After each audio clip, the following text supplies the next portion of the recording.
Bonjour, je suis Léna Pedon de The Conversation France et je rencontre aujourd'hui Olivier Talagrand, directeur de recherche honoraire au CNRS en modélisation numérique des atmosphères terrestres et planétaires, pour évoquer la recherche dans les sciences du climat à l'occasion des 50 ans du laboratoire de météorologie dynamique, le LMD. Depuis quand travaillez-vous au LMD ? J'ai commencé à travailler au laboratoire de météorologie dynamique quand il a été créé en 1968. J'étais parmi ceux dont les noms étaient sur la liste de départ. Mais en fait, ça faisait 2 ans que je travaillais dans les 2 groupes qui a constitué le LMD. Le LMD a été constitué à l'automne 68 de la fusion de 2 groupes. L'un qui a été constitué au sein du service d'aéronomie autour d'un projet qui s'appelait le projet EOL. C'était un projet d'étude de la circulation de l'atmosphère dans l'hémisphère sud pour des raisons de pays à survoler ou à ne pas survoler, de ballons qui se déplaçaient dans le vent, qui faisaient des mesures de pression et de température et qui surtout étaient localisés par un satellite, par un système de balises qui est l'ancêtre du GPS. Avez-vous encore des recherches en cours ?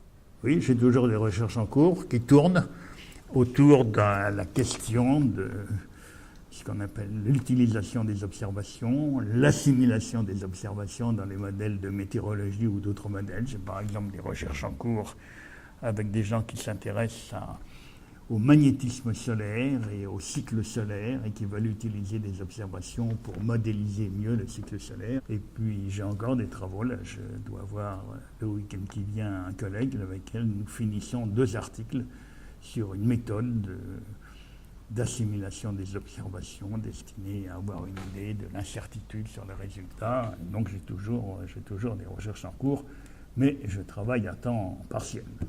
Concrètement, à quoi servent ces recherches ? Ça servirait fondamentalement à améliorer les prévisions météorologiques ou les prévisions du cycle solaire, à aussi constituer des bases de données, par exemple des bases de données climatiques.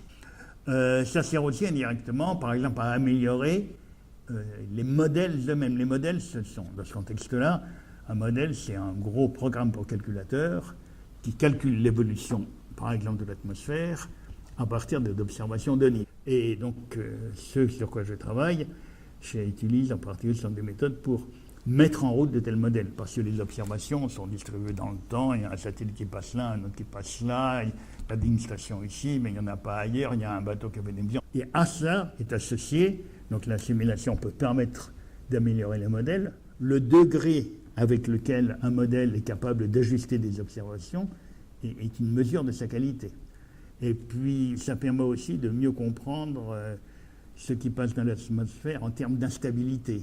Il y a de l'atmosphère, en gros, pour dire les choses en très gros, il y a l'équateur est chauffé, le pôle est moins chauffé, ça fait une différence de température et ça met en route des mouvements. L'atmosphère est constamment remise en route par la différence de température entre l'atmosphère et l'équateur, qui est plus ou moins forte suivant les saisons, le jour, la nuit, enfin bon. Et il y a des processus d'instabilité, d'amplification des petites perturbations, et l'assimilation, avec d'autres méthodes, permet de mieux les comprendre et de mieux les analyser. Si vous aviez une recherche à retenir au LMD, quelle serait-elle ? Alors une que je dirais, bien que je n'y ai participé que marginalement, c'est le développement d'un modèle de circulation générale dans l'atmosphère.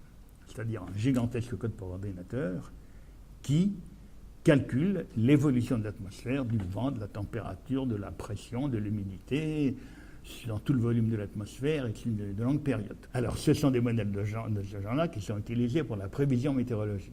A été construit ici, principalement sous la houlette de Robert Sadourny. Et maintenant, le modèle est toujours constamment utilisé et développé, en particulier par un chercheur qui s'appelle Frédéric Ourdin. Une autre chose auquel j'ai un peu plus participé, c'est l'utilisation de ces modèles à l'étude des planètes. C'est-à-dire on prend le modèle terrestre et puis on le transporte sur une autre planète, par exemple sur Mars. L'idée est assez simple. On change la taille de la planète, la vitesse de rotation, la quantité d'énergie qu'elle reçoit du Soleil, la forme du relief. Sur Mars, par exemple, il y a un relief très important. Et puis on le fait tourner dans ces conditions sur une autre planète. Et ce modèle s'appliquait pour quelle planète ? Alors, au départ Mars, ce n'est pas une planète, mais c'est Titan, qui est un satellite de Saturne, qui a une atmosphère massive. Puis Vénus, qui pose des difficultés particulières, enfin Vénus. Et maintenant, il y a Triton, un satellite de Neptune, qui a une atmosphère très mince. Et puis aussi maintenant sur des planètes hypothétiques. Ce qui est tout à fait important et ce qui prend de la valeur dans une période maintenant où, vous savez, on a observé maintenant plusieurs milliers de planètes extrasolaires. Et d'ailleurs, cette étude sur les planètes a un retour sur la Terre. Frédéric Audin a observé une bizarrerie dans ses résultats. Il a fouillé le code, il a corrigé. En retour, ça a amélioré le modèle terrestre. Donc le fait de faire tourner le modèle dans des conditions différentes a mis en évidence un défaut qui n'avait pas encore été identifié et qui a pu être amélioré et qui a conduit à une amélioration, même dans la version terrestre du modèle. Vous avez vulgarisé des méthodes issues des mathématiques appliquées. Comment s'est déroulé ce travail de vulgarisation ? Alors, dans le cadre de mes travaux sur l'assimilation des observations, j'ai effectivement contribué à la mise en œuvre, dans le contexte météorologique, de méthodes de numérique appliquées, de méthodes d'optimisation, dans lequel, en gros, pour dire les choses en train de simple, on a des millions d'observations surdistribuées dans le temps, et on cherche quelle est la séquence d'événements météorologiques qui est le plus compatible avec ces observations.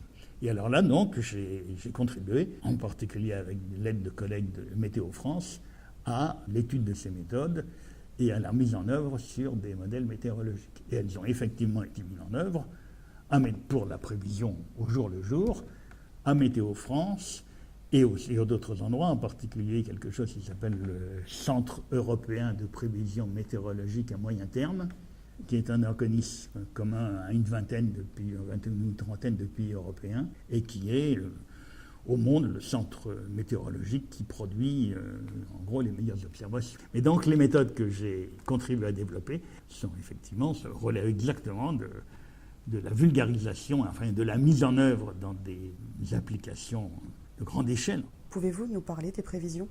Maintenant, une chose qui est faite assez couramment, c'est de ne pas faire sur le calculateur une prévision, mais en faire plusieurs, par exemple à partir de conditions de départ différentes, censées échantillonner la certitude des départs, dans l'espoir que la dispersion des prévisions donnera une idée de l'incertitude sur la prévision. Donc il y a des méthodes d'ensemble dans lesquelles au lieu d'avoir une prévision, on en a 30 ou 50. Selon vous, quelle est la place du chercheur dans la société ? C'est pas de faire marcher l'économie. Le chercheur ne doit pas être lié à l'industrie. Son rôle, c'est bien de faire progresser la connaissance, même si ça peut ne pas faire plaisir à un tel ou tel parti de l'opinion. Un mot de la fin ? Faire de la bonne science, je dirais, c'est comme, en un sens, le travail d'un artiste, d'un romancier, d'un compositeur qui fait des choses qui sont belles, qui vont apporter un certain plaisir aux gens. Là, la belle science, c'est très beau. Merci Olivier.